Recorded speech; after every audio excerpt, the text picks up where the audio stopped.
Good morning. How is everybody today? Is everybody taken care of and have your tea and have a good protein breakfast, and hopefully you're getting outside every day. It is so beautiful right now.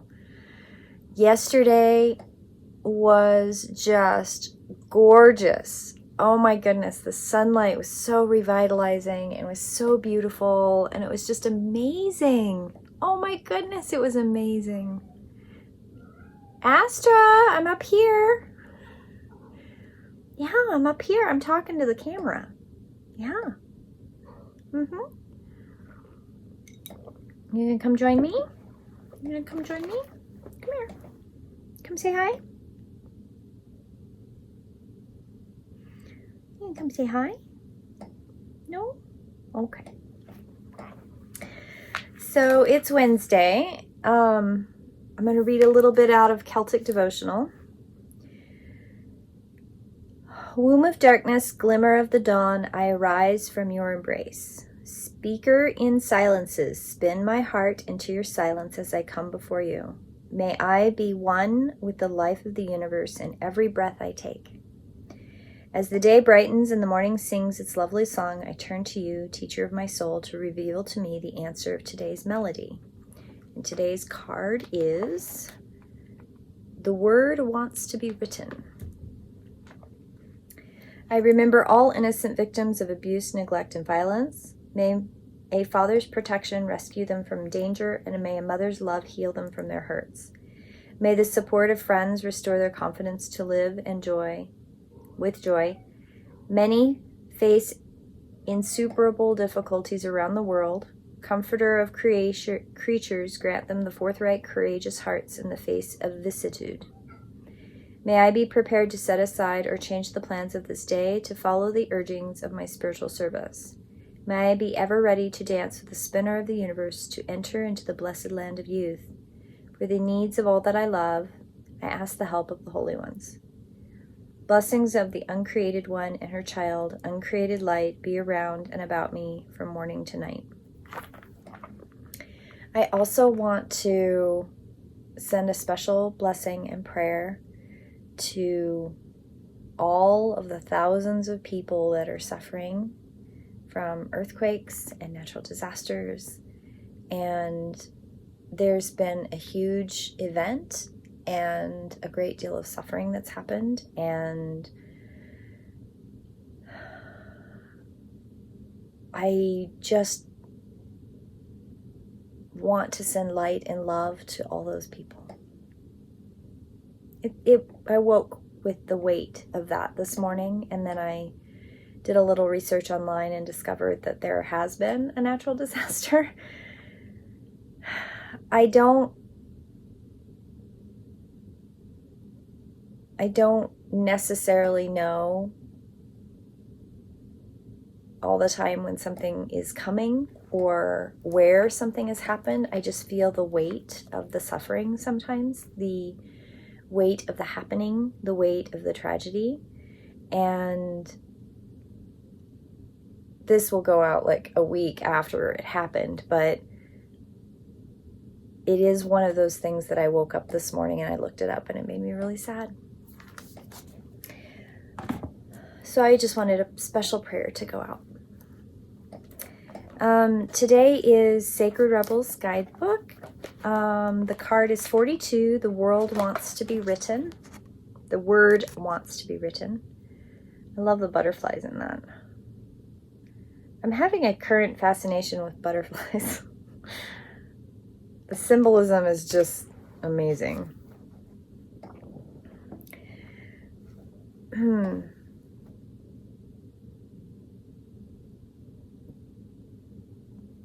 You don't have to struggle so much.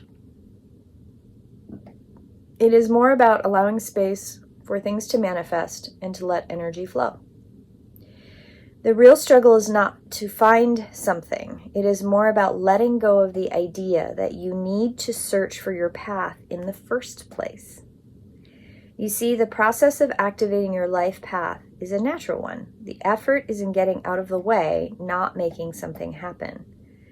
As for being yourself, that is the foundation from which your true life path will reveal itself. Being yourself becomes easier when you give yourself permission to love, honor, and accept yourself in all circumstances. Especially the ones where you might be more tempted to reject and judge. Give the sacred the opportunity to decide.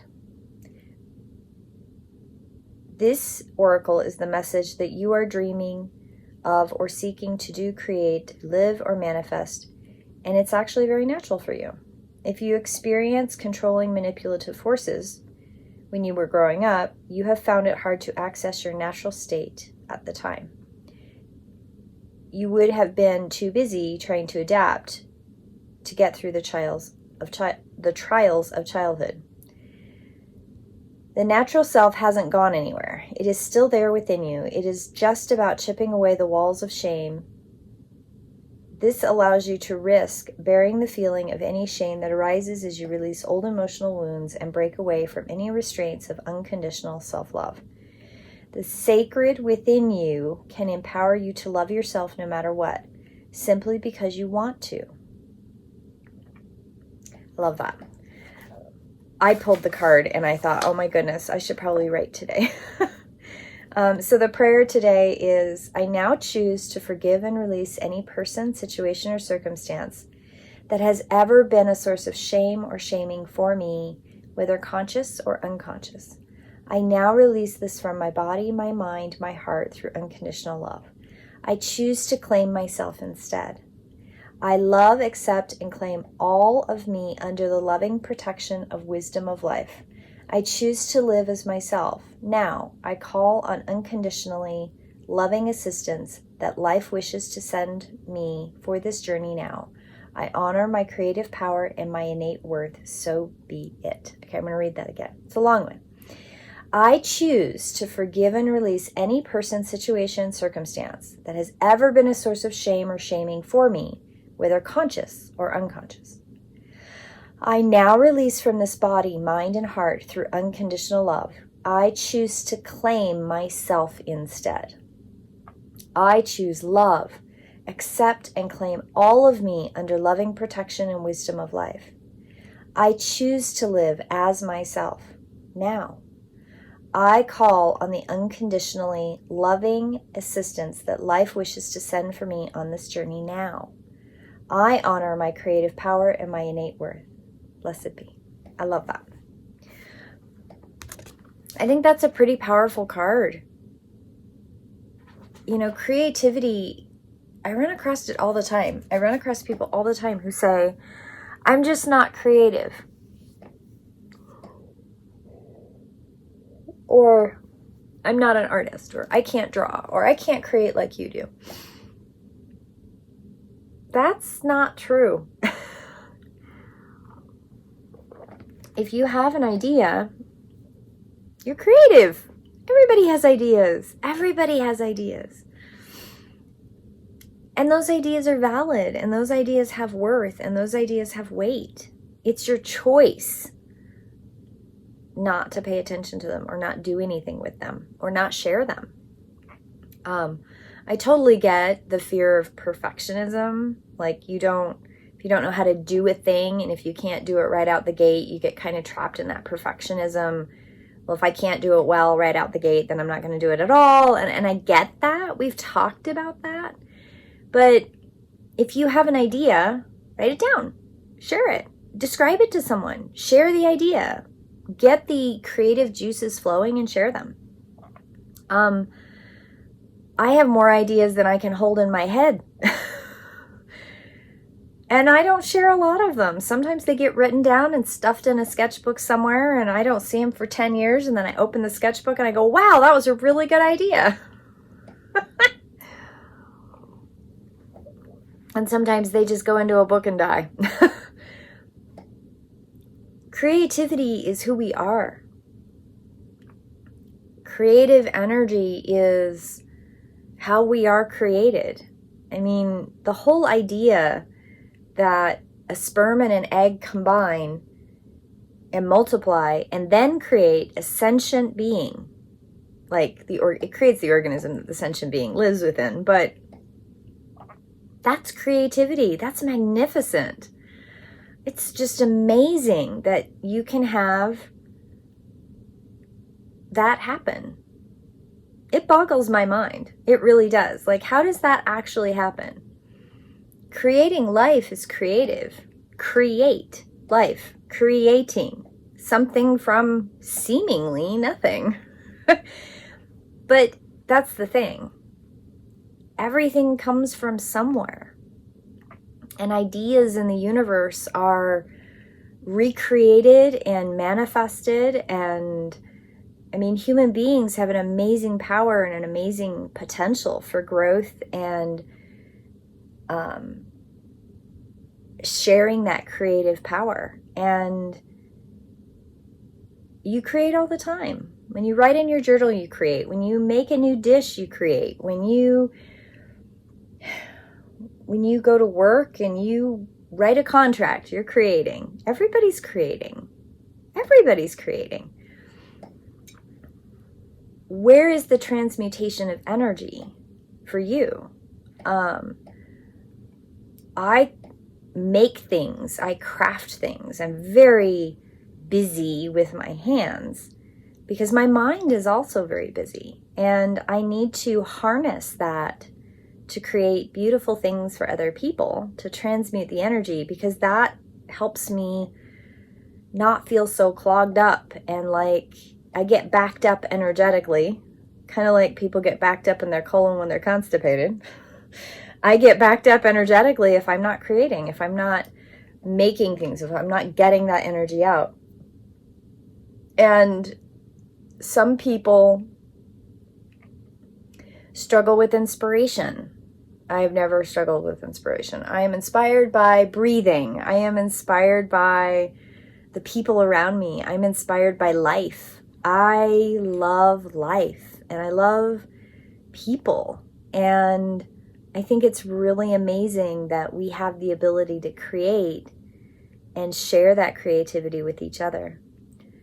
And we all have the power to share that. It's pretty awful when you're told your entire youth that you're not creative or you're not unique or you're not good at something. And that's an awful thing to overcome. I was blessed, and I know that my father was very creative. My mother painted and she does tatting and she does embroidery and stuff. My grandmother loved to quilt and loved to crochet. I don't know so much about my dad's mom, but I know that great-grandmother on that side loved gardening. And that's creative. Oh my goodness, that's the creative energy of earth in your hands. Like, that's the best kind of creativity in so many ways. I mean, not the only, maybe it isn't the best, but I think it's one of the best.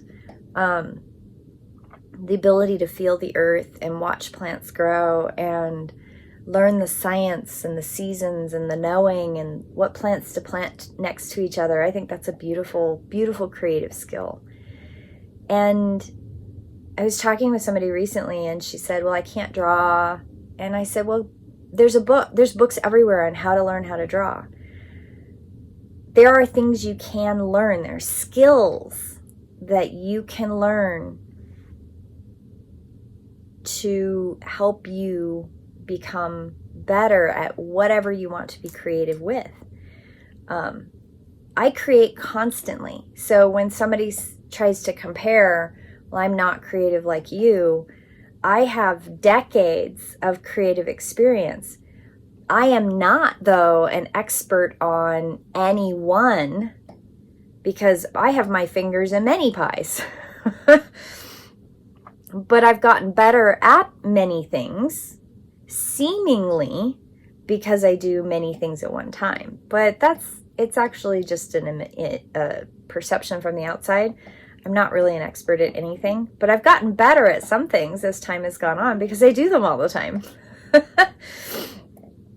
I think it's just really important to think about if you have an idea, share the idea, because we are creative community people.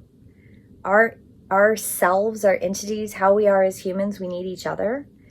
And we need the ability to be creative, and we need the ability to share that creativity with each other. And ideas, I can't remember where I read it, but I read somewhere where somebody talked about creative ideas and the idea that if I have an idea, somebody else is having a similar idea. Who acts on that idea? Are you going to act on it, or are you going to let somebody else act on that idea? And that many people will have a similar idea at the same time. I think it was in relation to like patents or something. Like they've been able to research it or study it where people turn in patents for things, and they'll get a slew of a similar patent all at one time from all over the place. And the same people had the same idea all at the same time. It was really funny. I just can't remember where I read it, but it was fascinating. And it was one of those articles where it was the causal quantum idea of how our brains have an idea and affect something on the other side of the universe, much less when someone cooks an idea in their head here, and it doesn't go to the other side of the universe, but it then ripples energetically, causally, quantumly within the human species, because we are all connected through energy and DNA, and we all live in these physical manifestations. It was a really cool article. I can't remember where I read it. And I read it about 20 years ago, so that doesn't help. It was a really long time ago. It was one of those places where I read something and I went, oh, science is starting to like catch up to mind thought patterning. And then now 20 years later, they talk about quantum mind, the ability, the theory that if you have a thought here, it affects something on the other side of the universe. It was a really cool thing. Anyway, I'm rambling. Anyway, today's daily devotional, I think, is very much about sitting in your place of peace, honoring your creativity. Get outside, get some sunshine. It has been so beautiful the last couple days. And I really wish everyone to send good thoughts and prayers to the other side of the world. When there's big events in the world, even small events, but the big ones ripple. The big ones ripple energetically. And Mother Earth is in constant change. And we live within her ecosystem. And when we don't respect each other and we don't respect her, she changes things. She changes it to make us pay attention. That's her job. And it's our job to pay attention and learn those lessons. So, sending prayers, sending love, sending light. I hope you all have a beautiful day today. Blessed be.